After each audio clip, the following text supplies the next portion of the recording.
그러면 오늘 말씀 같이 보시도록 하겠습니다. 요한일서 2장 3절에서 11절까지의 말씀입니다. 요한일서 2장 3절에서 11절입니다.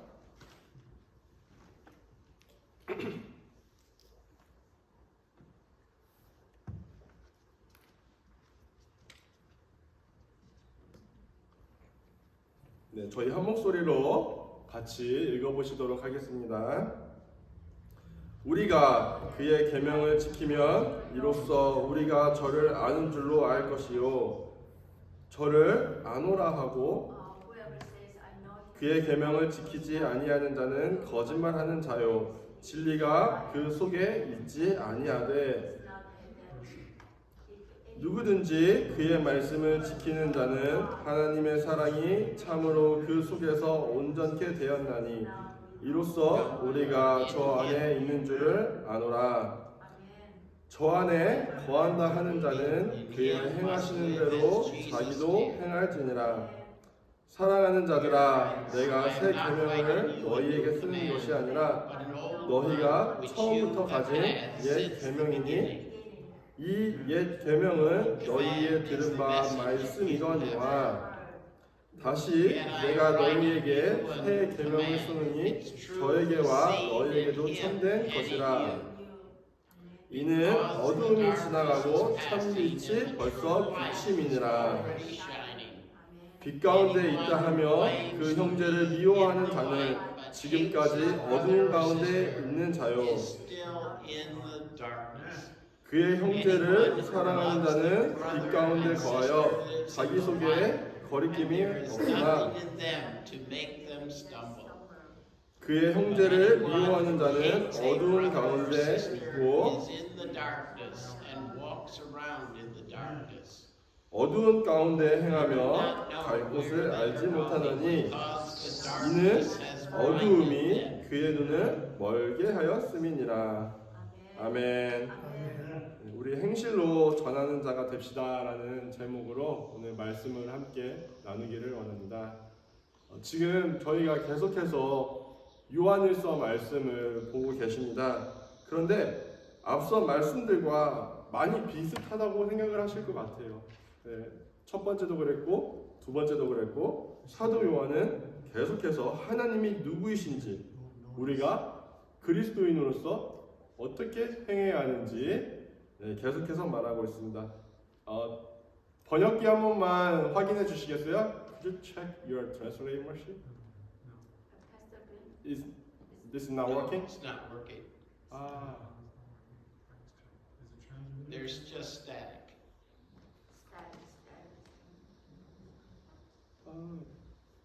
Thank you for checking. 네, 사도 요한은 계속해서 하나님은 빛이다라고 말씀을 하세요. John said that God is light. 하나님은 빛이다라고 얘기를 하고 있습니다. 이렇게까지 반복해서 얘기하고 있는 이유가 무엇인지에 대해서 잠시 좀 고민을 해봤습니다. 왜 했던 말을 또 하고 계속해서 하는 것일까? 그러다가 깨달은 것은 요한이 이렇게 계속해서 반복할 만큼 하나님에 대해 아는 것 그리고 하나님을 믿는 자가 어떻게 행동해야 되는지에 대해서 굉장히 중요한 것이라는 겁니다. 중요한 내용은 우리가 계속해서 말을 하게 되는 것 같습니다. 한 예로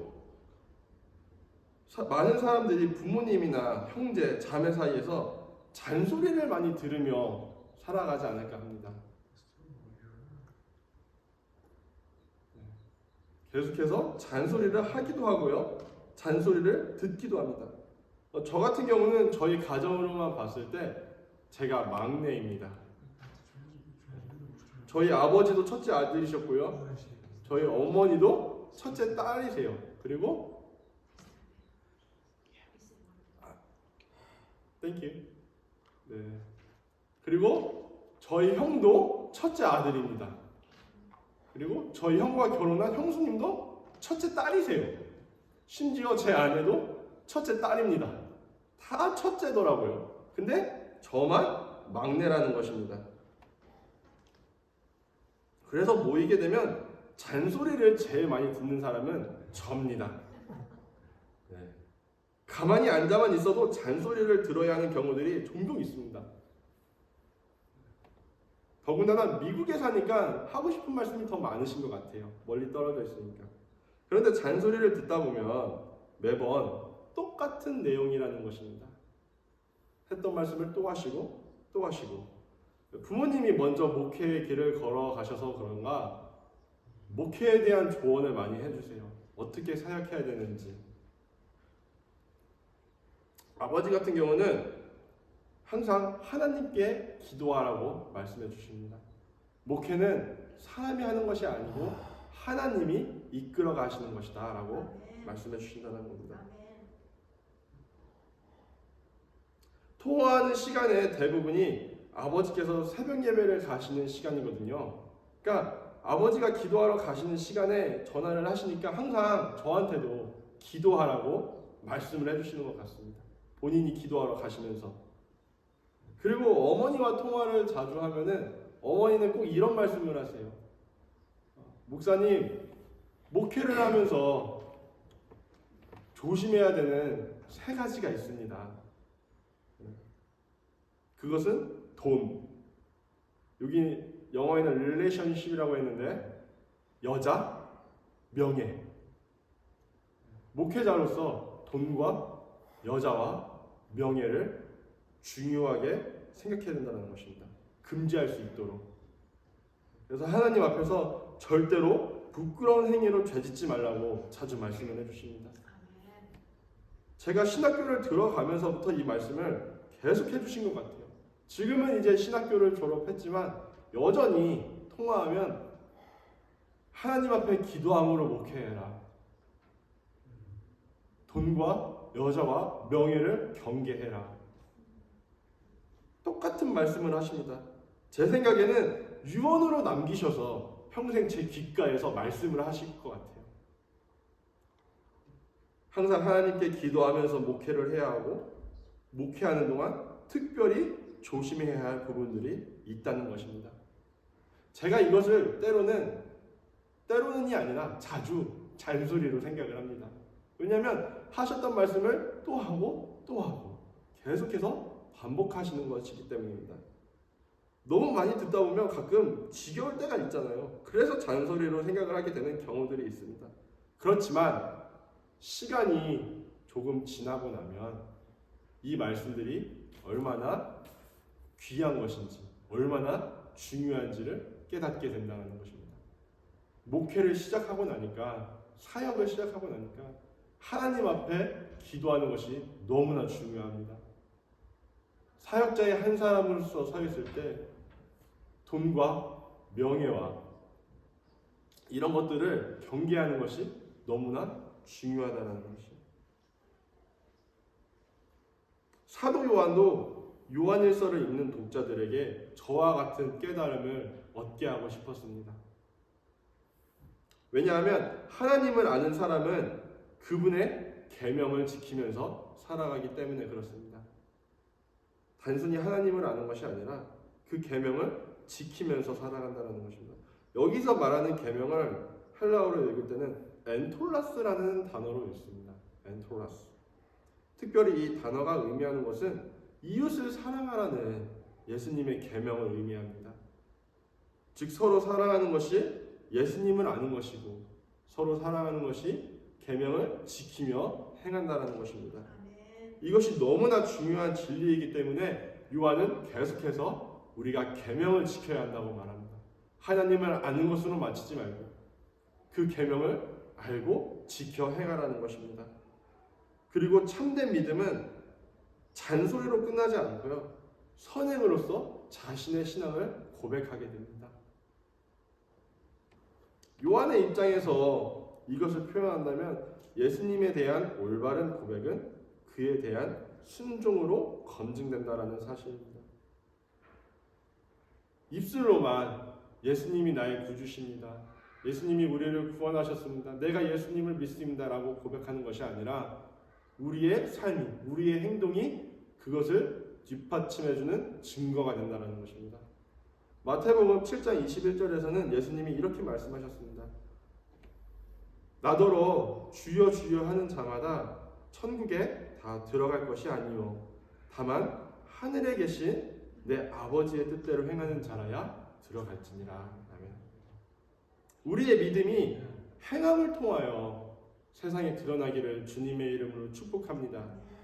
지난주에 말씀드린 것처럼 주일날 교회에 와서 예배드리는 것으로 예수님을 믿는다 말하는 것이 아니라 세상에서 우리의 고백이, 우리의 신앙이 행동으로 나타남으로써 하나님께 영광 올려드리기를 소망합니다. 그래서 많은 사람들이 우리의 행동을 보고 하나님을 알게 될 줄 믿습니다. 그러기 위해 우리가 기억해야 하는 두 가지를 오늘 같이 나누어 보고자 합니다. 첫 번째로 신앙이 행동으로 나타난다는 것은요, 말 그대로 내 안에 있는 하나님을 사람들에게 보여주는 것입니다. 우리 말씀 5절 6절을 제가 다시 한번 읽어드리도록 하겠습니다. 누구든지 그의 말씀을 지키는 자는 하나님의 사랑이 참으로 그 속에서 온전케 되었나니 이로써 우리가 저 안에 있는 줄을 아노라. 저 안에 거한다 하는 자는 그의 행하시는 대로 자기도 행할지니라. 아멘. 하나님의 사랑이 그 사람 안에 머물고 있다면, 하나님의 사랑이 우리 안에 머물고 있다면 그것이 행동으로 드러난다는 것입니다. 부모는 자녀의 거울이다라는 말을 알고 계실 거예요. 자녀가 부모의 말과 행동을 그대로 따라한다는 것입니다. 부모가 자녀에게 나쁜 말을 하면 또 나쁜 행동을 하게 되면 자녀들은 그대로 뜻도 모르면서 부모님이나 다른 사람들에게 말하고 행동한다는 것입니다. 제가 어떤 것에 대해서 노하면 예승이는 아무것도 아닌 것에 똑같이 노라고 얘기를 합니다. 자식이 잘못해서 혼나는 것임에도 불구하고 그 행동을 그대로 따라하게 된다는 것입니다. 우리가 그리스도인으로서 행하는 것도 마찬가지입니다. 무엇인가를 그대로 행동하게 된다는 것입니다. 무엇인가를 그대로 따라서 말을 하게 된다는 것입니다. 그렇다면 어떻게 행동해야 하는지, 누구한테 배워야 하고, 또 우리가 어떤 말을 해야 되는지 누구한테 들어야 되는 걸까요? 우리의 모범이 되시는 하나님인 줄 믿습니다. 우리가 하나님의 행동을 봐야 되고요, 하나님의 말씀을 들어야 합니다. 성경에는 많은 인물들이 나옵니다. 구약에서 신약까지 참 많은 인물들이 나옵니다. 수백 명의 사람들이 나옵니다. 아담과 하와부터 시작해서 노아도 나오고요, 모세도 나오고, 여호수아나 베드로, 사도 바울, 사도 요한과 같은 인물들이 성경 곳곳에 등장을 하고 있습니다. 사람들에게 이러한 많은 인물들 중에서 당신은 누구를 닮고 싶습니까? 라고 물어본다면 사람들은 이렇게 얘기를 합니다. 모세를 닮고 싶어요. 모세의 리더십이나 모세의 믿음을 닮고 싶어요. 바울을 닮고 싶습니다. 바울처럼 훌륭한 신학자가 되고 싶습니다. 그리고 또 어떠한 사람들은 솔로몬과 같은 지혜로운 사람이 되고 싶습니다. 라고 고백을 합니다. 물론 그러한 인물들을 닮고자 노력하는 것도 중요하고요. 또 그 사람들이 어떻게 하나님을 섬겼는지 우리가 성경을 통해 배우는 것도 굉장히 중요합니다. 그렇지만 오늘 저는 말씀을 드리면서 우리가 최선을 다해 닮아야 할 분은 오직 예수 그리스도이심을 기억하시기 바랍니다.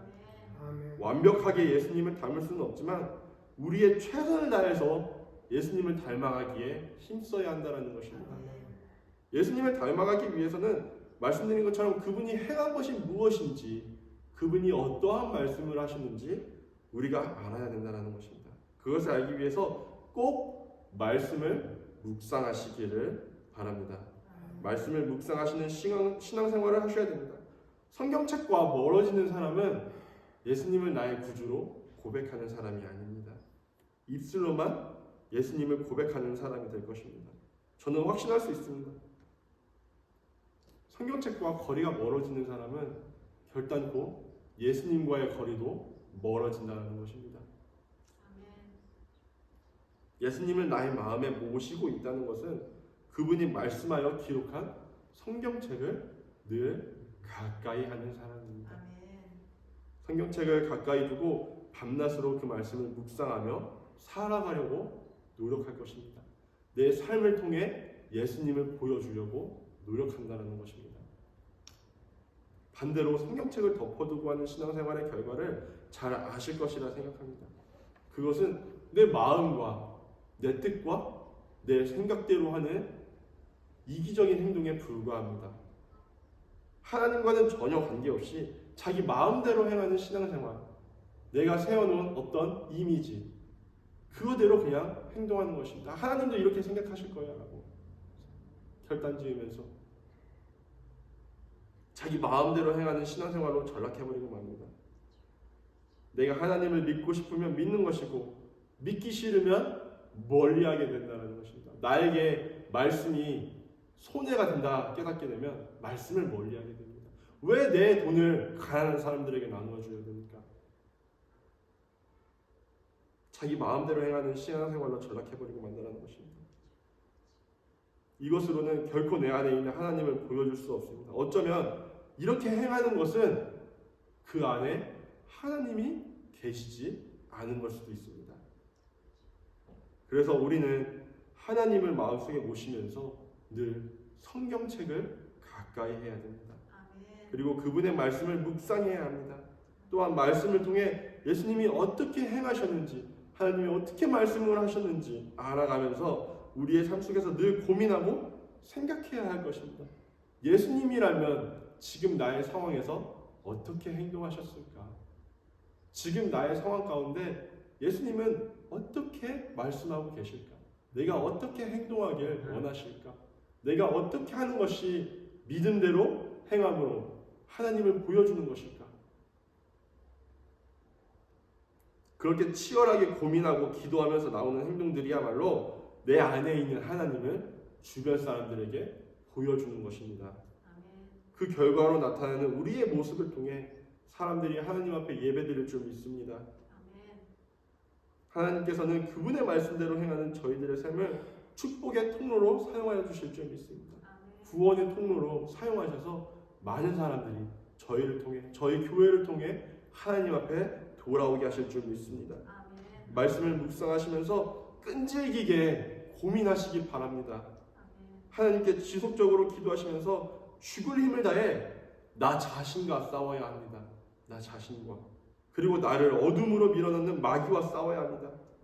이 과정은 사실 굉장히 힘들고 어려운 싸움입니다. 때로는 외롭습니다. 왜냐하면 하나님의 말씀이 때로는 이 세상과는 반대로 말씀하시기 때문입니다. 그래서 나와의 싸움이 된다는 것입니다. 말씀에 순종할 것이냐? 혹은 세상의 것을 받아들일 것이냐? 이 사이에서 치열하게 고민하셔야 됩니다. 기도하셔야 됩니다. 말씀을 붙드셔야 됩니다. 그리고 반드시 그 싸움에서 하나님의 말씀으로 승리하시기를 주님의 이름으로 축복합니다. 야복강에서 날이 새도록 천사와 씨름했던 야곱의 모습을 기억하셨으면 좋겠습니다. 야곱이 자신의 가족들은 다 먼저 건너가게 했죠. 그리고 야복강에서 혼자 남아 천사와 씨름을 했습니다. 그런데 천사가 야곱을 도저히 이길 수 없어서 야곱의 환도뼈를, 야곱의 허벅지를 쳐서 그를 이겼다는 것입니다. 왜냐하면 야곱은 끈질기게 버티고 싸웠기 때문입니다. 야곱이 끈질기게 버티고 싸웠을 때 그곳에서 야곱은 이스라엘이라는 축복된 이름을 받게 됐습니다. 성도 여러분, 이러한 야곱을 기억하면서 끝까지 말씀을 붙들고 나 자신과 싸워 승리하시기를 주님의 이름으로 축복합니다. 이 싸움에서 이길 때 우리를 통해 하나님의 영광이 세상과 주변과 가족들에게 선포되어질 것이라 믿습니다.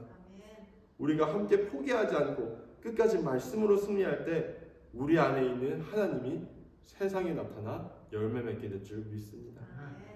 두 번째로 신앙이 행동으로 나타난다는 것은 내가 빛 대신 하나님의 계명을 지키고 있다는 것입니다. 8절을 한 번 더 읽어드리겠습니다.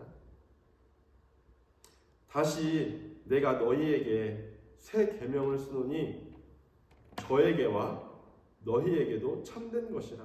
이는 어두움이 지나가고 참 빛이 벌써 비침이니라. 아멘. 어둠은 우리 삶에서 스스로 물러나지 않습니다. 잠깐 있다가 혼자 거쳐지는 게 아닙니다. 우리가 아무것도 하지 않으면 계속해서 우리 안에 머물면서 우리의 신앙을 잃어버리게 만들고요. 우리의 삶의 방향을 잃어버리게 만들고 시력을 잃어버리게 만듭니다. 요한복음 12장 35절 말씀입니다. 예수께서 가라사대 아직 잠시 동안 빛이 너희 중에 있으니 빛이 있을 동안에 다녀 어두움에 붙잡히지 않게 하라. 어두움에 다니는 자는 그 가는 바를 알지 못하느니라. 이 세상에서 눈을 감고 운전하는 사람은 단 한 사람도 없을 것입니다. 눈을 감고는 아무것도 볼 수 없는데 어떻게 눈을 감고 운전을 할 수 있으며 어떻게 눈을 감고 사람이 걸어 다닐 수 있을까요?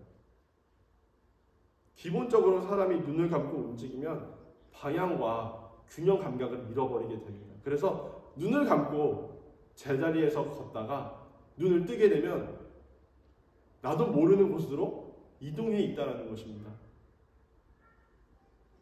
나는 움직이지 않고 그 자리에서 그대로 걸었다고 생각을 하는데 막상 눈을 떠보니 나는 다른 곳으로 조금 더 옆으로 혹은 앞으로 뒤로 움직여 있다는 것입니다. 왜냐하면 방향성을 잃어버리기 때문에 그렇습니다. 우리들의 신앙생활도 마찬가지입니다. 어두움 가운데 머물면서 신앙생활하는 것은 너무나 위험합니다. 왜냐하면 내가 어디로 가고 있는지, 내가 말씀대로 가고 있는지, 믿음대로 행하고 있는지 알 수 없기 때문에 그렇습니다. 내가 하나님을 향해 올바로 걸어가고 있는지 알 수가 없습니다. 눈을 떴을 때는 이미 이상한 길로 걸어가고 있는,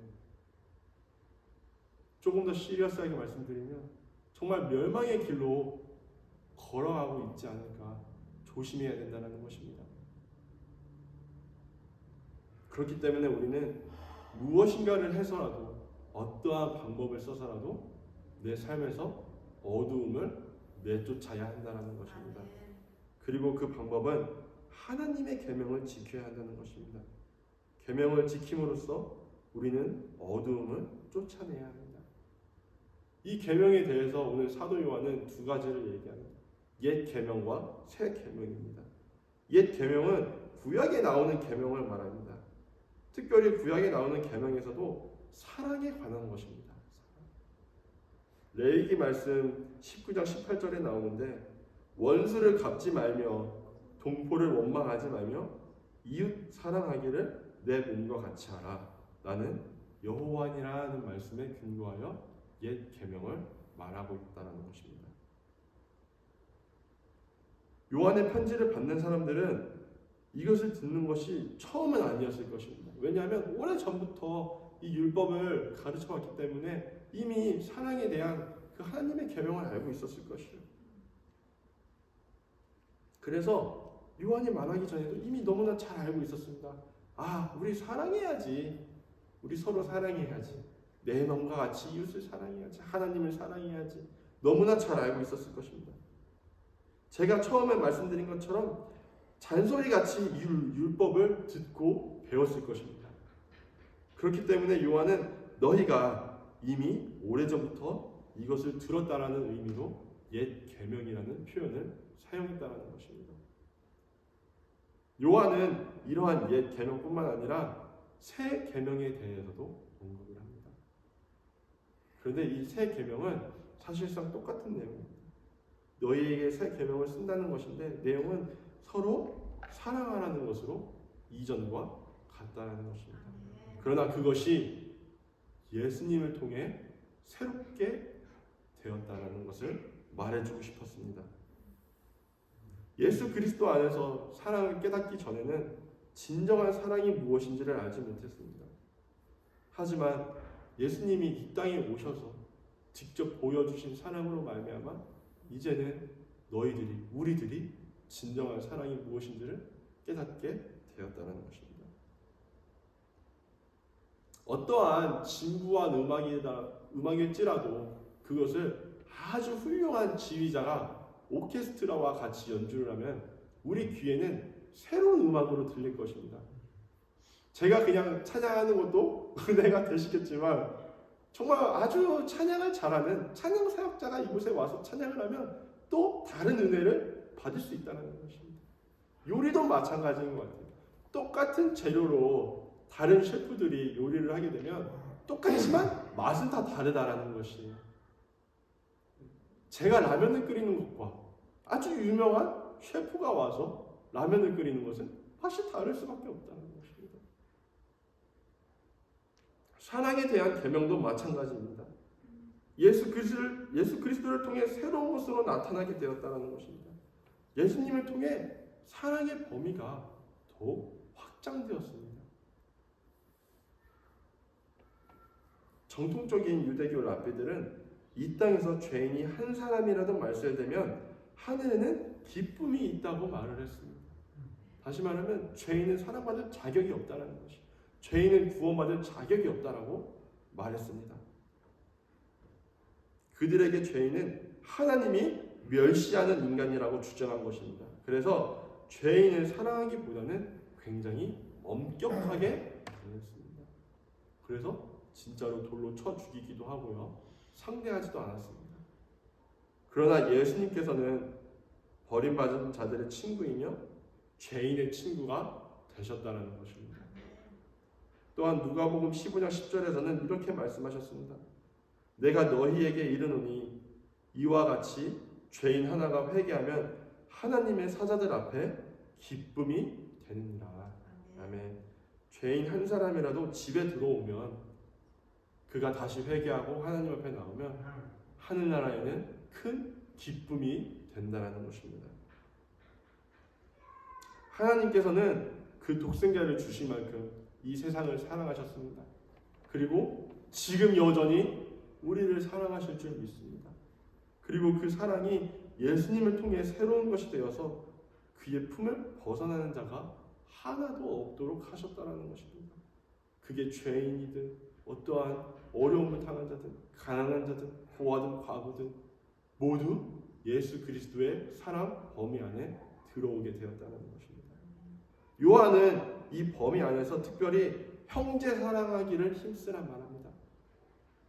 왜냐하면 이 편지를 쓰는 그 배경이 너무나 혼란스럽기 때문에 그래요. 서로를 의심하고 말씀을 의심하는 그런 상황이었습니다. 그런 상황 가운데 너희가 형제를 사랑하라는 것입니다. 왜냐하면 형제를 사랑하는 자는 하나님의 빛 가운데 거하는 것이며 자기 속에 거리낌이 없기 때문에 그렇습니다.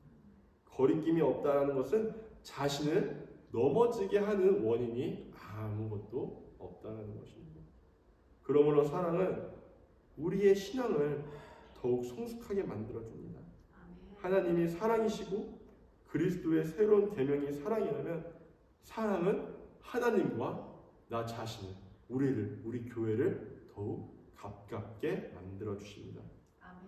그래서 우리도 마찬가지로 그리스도의 사랑으로 서로 사랑해야 할 줄 믿습니다. 주 안에서 우리가 사랑으로 하나 되기를 힘써야 합니다. 우리가 노력할 때 하나님께서도 우리에게 임하셔서 각 가정에 임하시고 각 개인에게 임하시고 우리 교회에도 임하셔서 사랑으로 하나 되게 도우실 것이라 믿습니다. 왜냐하면 그것이 하나님의 계명이기 때문입니다. 반대로 미움은 그리스도인의 신앙이 성장하는 것을 방해하는 요소입니다. 11절에서 그의 형제를 미워하는 자는 어두움 가운데 있다라고 말합니다. 어두움 가운데. 결코 그들의 삶을 통해 빛이 드러나지 못한다라는 사실입니다. 이것은 하나님의 계명을 지킴으로 신앙이 행동으로 드러나는 것이라 할 수 없습니다. 어두움 가운데 머문다라는 것은 말씀드린 것처럼 길을 헤매는 것과 마찬가지이기 때문에 그렇습니다. 우리가 올바른 그리스도인이라면 사랑함으로써 하나님의 계명을 지켜 믿음의 길을 걸어가야 될 줄 믿습니다.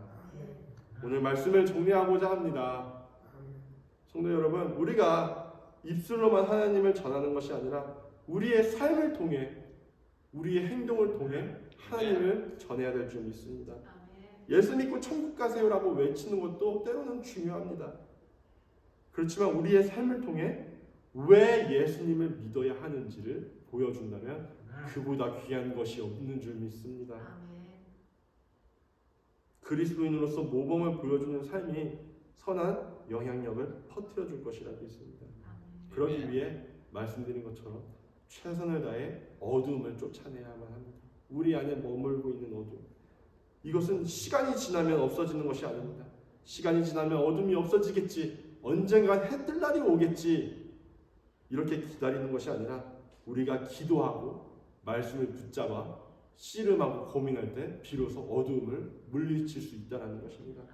우리가 의지를 갖고 어둠을 몰아낼 때 비로소 빛으로 밝혀지는 삶이 될 것입니다. 그리고 그 어둠이 물러간 그 자리에 우리가 하나님의 사랑으로 채우기를 바랍니다. 예수 그리스도가 우리에게 보여주신 사랑으로 빈 곳을 채워야 합니다. 그렇게 채운 사랑의 마음을 갖고 형제에게 다가가 나눠주시면 주께서 더 큰 은혜로 우리의 마음과 우리의 생각과 우리의 삶과 우리의 교회를 차고 넘치게 채워주실 줄 믿습니다. 말씀을 가까이 하는 것은 생각보다 쉽지 않습니다. 형제를 사랑하는 것도 쉽지는 않습니다. 가족이지만 쉽지가 않습니다. 그러나 포기하지 마시고 하루에 한 장이라도 말씀을 읽고 묵상하시기 바랍니다. 오늘 못하면 내일 다시 시작하셔도 좋습니다. 끝까지 말씀을 붙드시기 바랍니다. 오늘 말씀을 읽으면 나를 힘들게 하는 사람들, 또 때로는 나의 형제들, 나의 가족, 나의 이웃들, 그 사람이 나를 힘들게 하고 지치게 만들더라도 말씀을 통해 내일은 그 사람을 사랑하게 해주실 줄 믿습니다. 이러한 우리들의 선한 행위를 통해 온전히 하나님께 영광 올려드리기를 주님의 이름으로 축복합니다. 우리 다 같이 일어나셔서 찬양하시면서 믿음으로 선포하시기를 원합니다.